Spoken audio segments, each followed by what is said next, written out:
prestige, immortality, a pay raise, a weedy sponsorship. Once October 22nd rolls around and regular season basketball commences, the four aforementioned awards, all equally important, will be on the line. And that's because the only thing that can bring all four of these prizes to your favorite team is an NBA championship. Now, unfortunately, this outcome is not a realistic accomplishment for most teams. I'm not gonna roast you Portland and Brooklyn residents. Your teams have put you through enough already. Y'all know this season doesn't end with you hoisting a Larry O'Brien. But for a handful of organizations, this hoisting is not unrealistic. It's not even a hope, it's an expectation. And today we are going to go over all of those teams. So like, subscribe, comment, all that good stuff, and let's get straight into it. Here is the Sweatshops list of teams who can win the 2025 NBA championship.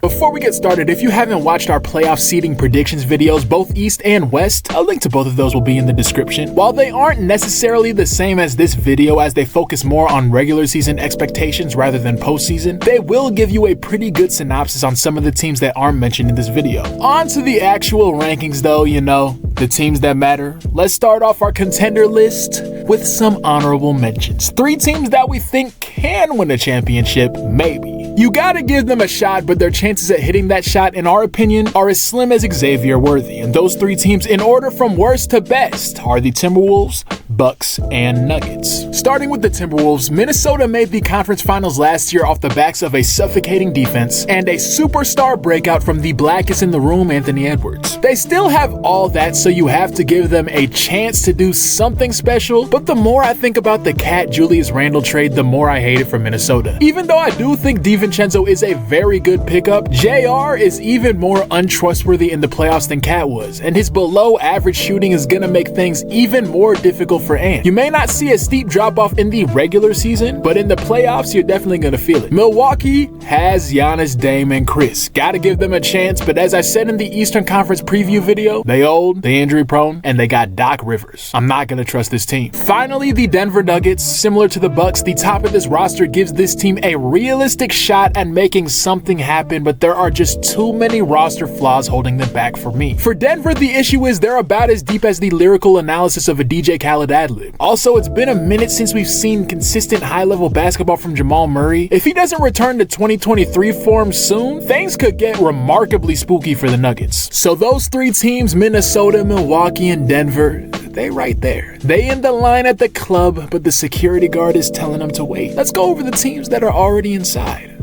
Starting with number 5, the Philadelphia 76ers. I flirted with this in the Eastern Conference breakdown video, but I am now on one knee and ready to commit. On paper, the 76ers are the best team in the league. Hear me out. First off, they have a legitimate big 3, and I know that's a buzzword that gets a lot of hate nowadays. The concept of a big 3 isn't bad, it's that most big 3s aren't cohesive. The Sixers' big 3 fits together seamlessly. Joel, the head of the snake, finally using his frame correctly and busting heads in the paint, pause. The up-and-coming Tyrese Maxey handling the perimeter shot creation and playmaking, and the newly acquired PG-13, the old vet who's just there to provide spacing and fill in offensively where he's needed. A theoretically perfect top of the roster that has a pretty solid supporting cast around them. Andre Drummond is a supremely decent backup big. KJ Martin, Reggie Jackson, and Guerschon should be decent regular season depth. Kyle Lowry, the solid floor general vet. Eric Gordon is a good floor spacer. Caleb Martin is a really solid 3-and-D forward, and I genuinely do not know if any singular defender gave Brunson more fits last year in the playoffs than Kelly Oubre did. Like, it's not Pacific Ocean depth, but it's, in my opinion, good enough. And when you combine this passable depth and this seamlessly put together big 3 with someone who is, in my opinion, a top 3 coach, you get the 5th best contender in the league. Now, I talked them up so much. How is Philly only at 5 with the amount I was glazing them? In fact, didn't you say they'd finish at the 7th seed in the Eastern Conference playoff seeding video? How can you say they are the 7th seed in the East while also being a top 5 contender in the league? That doesn't make sense. Well, stay with me. That's because I do want to emphasize that this list is different than our playoff seeding predictions videos, because the criteria that we all have for contenders and playoff seeding is completely different. For instance, I think the Orlando Magic have a really good chance of being a top 3 seed in the East. That doesn't mean I think they're one of the 3 best teams in the East when it comes to actually winning in the postseason. On the other end of the spectrum, the Miami Heat. I don't think they can avoid the play-in tournament with their roster construction and how injury prone they are. But if they do get to the playoffs, I think they're just about as dangerous as anybody just because of Jimmy Butler, the versatility, and the overall experience of the roster, Eric Spoelstra, yada, yada, yada. So there may be teams I have on here that are pretty low on the playoff seeding videos. That's just how I separate playoff seeding from actual contender. This team has some playoff woes themselves, and 3 injuries. Paul George is one of the most injury-prone players in the league, and one of the only people who is definitively more injury-prone than him is his big dog teammate. I gotta have them on this list because their roster construction is just too perfect for me, and if they make it to the playoffs with any semblance of health, they're just about as good as anybody. But if you told me someone on this list was gonna crash and burn, I would bet all my money on it being Philadelphia behind the wheel. Number 4. The New York Knicks. I won't go too far into the New York Knicks placement because I, your mother, your grandmother, and the brother down the street have spoken about them ad nauseum up to now, but to make a long story short, I really like this roster. Jalen Brunson is firmly inside my top 10 players in the league. He is 100% capable of being the focal point of a championship caliber offense. Karl Anthony Towns is an awesome fit on this team. The spacing he is going to provide is going to unlock an even higher level for the Brunson burner. I'm betting on a top 4 MVP finish for him. And is there a better supporting cast in the league? The roster is really, really solid. Brunson is really, really good, and they kinda injury prone, yeah, but so is pretty much everyone else in the East. And even though they haven't made a deep playoff run yet, I don't know, this team just feels gritty and battle tested in a way that most teams in the East don't. I guess that's that Ode Thibodeau. Bars.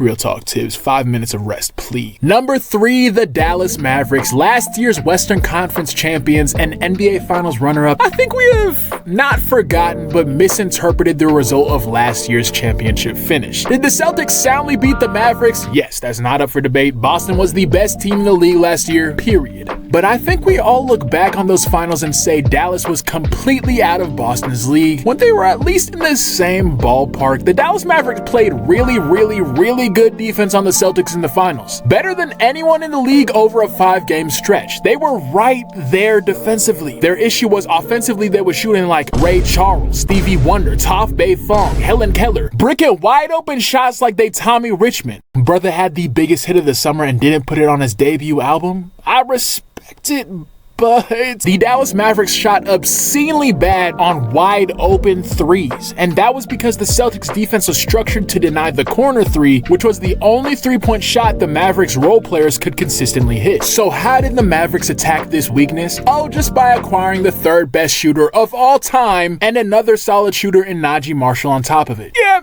that should do it. Klay Thompson is going to have a renaissance year on the Dallas Mavericks, not with scoring, but with efficiency. With Luka and Kyrie's playmaking ability and offensive gravity, Klay is going to get the most wide open shots of his career. You combine that with the acquisition of Najee Marshall that I think is criminally underrated, a potential up arrow on PJ Washington, and a substantial up arrow on Derek Lively Jr., and I think the Mavs are going to have a substantially improved offense this year. My one issue with this team is, ironically, their defense. Overall, they should still be solid. Lively and Gafford are maybe the best collective 5 rotation in the league. PJ Washington is a solid Swiss Army knife. Najee Marshall should be able to fill the Derrick Jones Jr. shoes. My one issue is with Klay Thompson, actually. He's not a bad defender now, but he is certainly not what he once was. That shouldn't be an issue when he's on the court with Kyrie or Luka separately, but if all 3 are on the court at the same time, I don't know if the offensive excellence is going to outweigh the potential defensive vulnerability. I'm not saying a lineup consisting of Kyrie, Luka, and Klay is going to be horrible defensively. All 3 of those guys are at least passable on that end of the court. I'm just saying in the playoffs when you're playing against the best teams in the league, to me you're giving them a lot of paths they can go down. Number 2, the OKC Thunder. OKC is the perfect team. The perfect team. There are no holes on this roster. SGA is an elite number 1 option. J-Dub and Chet were both passable secondary options last year as sophomores. Both are bound to get better. They now have a veteran presence with Caruso and Hartenstein. And to tie the bow on top, they have the best depth in the league and it's not close. They went 9 deep in the playoffs last year. Not the regular season, the playoffs. And since last year, they upgraded one player and added a whole nother player to the rotation, so they can theoretically do straight up platoon substitutions in the postseason, even if none of their young fringe rotation prospects take a step forward. And it's not just sheer depth, it's also versatility. They need to go big? Okay, cool. SGA at the 1, Caruso at the 2, J-Dub at the 3, Chet at the 4, and Hartenstein holding down the paint. They want to run 5 out? Just run the lineup they did last year with Caruso instead of P. Giddy. Defensive lineup, SGA or Cason Wallace, Caruso and Lou Dort, J-Dub and Chet. No one overtly injury prone, everyone is young and still improving, very little turnover from last year, good coach, great GM. This team is simply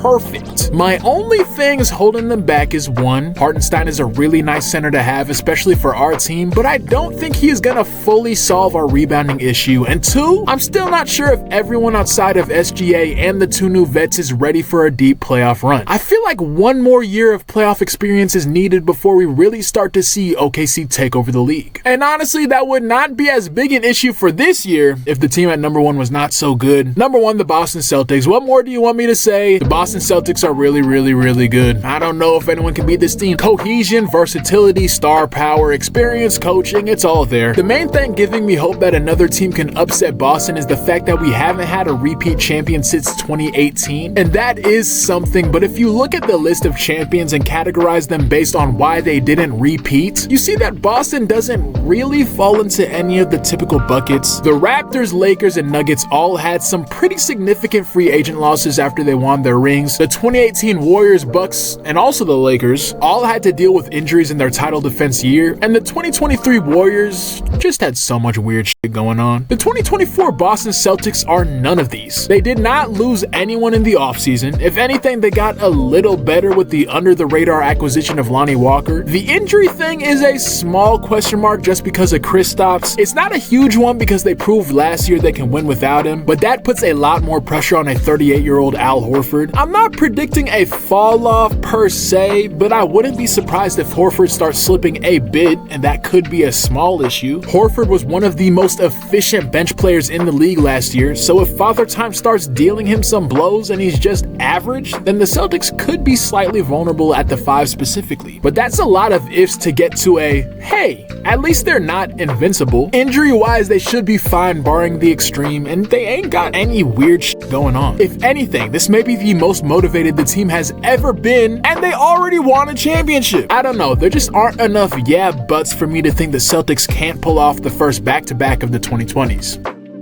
With that, thank you for watching the video all the way through. If you enjoyed this content, go ahead and like and subscribe. Comment down below what you think about the list, if you love it, if you hate it, what team you think should be included, or what team you think shouldn't. Share the video with a friend, and as always, stay sweaty, ladies and gentlemen. Peace.